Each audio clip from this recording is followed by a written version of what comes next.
ഇടുക്കിയിൽ വിനോദസഞ്ചാര മേഖലയ്ക്ക് ആശ്വാസകരമായിരുന്ന റെയിൽവേ ടിക്കറ്റ് കൌണ്ടറുകൾ അടച്ചുപൂട്ടിയ കേന്ദ്ര സർക്കാർ നടപടിക്കെതിരെ പ്രതിഷേധം ശക്തമാകുന്നു. 4ഓളം ടിക്കറ്റ് കൌണ്ടറുകളാണ് അടച്ചുപൂട്ടിയത്. വിഷയത്തിൽ ഇടുക്കി എംപി മൌനം വെടിയണമെന്ന് കോൺഗ്രസ് ആവശ്യപ്പെട്ടു. റെയിൽവേ ടിക്കറ്റ് കൌണ്ടർ അടച്ചുപൂട്ടുന്ന കേന്ദ്ര സർക്കാർ നടപടിയിൽ പ്രതിഷേധിച്ച് കോൺഗ്രസ് പ്രവർത്തകരുടെ നേതൃത്വത്തിൽ ധർണ നടത്തി.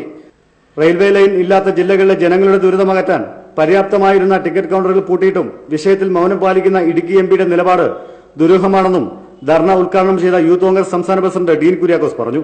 അപ്പോൾ കേന്ദ്ര ഗവൺമെന്റിന്റെ ഭാഗത്തു നിന്നും റെയിൽവേ വകുപ്പിന്റെ ഭാഗത്തു നിന്നും ഈ നാടിന്റെ പ്രത്യേകത കണക്കിലെടുത്തുകൊണ്ട് അടിയന്തരമായി ഈ റെയിൽവേ കൌണ്ടറുകൾ പുനഃസ്ഥാപിക്കണമെന്നതാണ് കോൺഗ്രസ് പാർട്ടി മുൻപോട്ട് വെക്കുന്ന ആവശ്യം.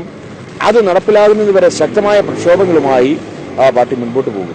ജില്ലയിലെ 4 റെയിൽവേ ടിക്കറ്റ് കൌണ്ടറുകൾ നിലനിർത്തേണ്ട ആവശ്യകത കേന്ദ്രത്തെ ബോധ്യപ്പെടുത്തുന്നതിൽ എംപി പരാജയമാണെന്നും നേതാക്കൾ പറഞ്ഞു.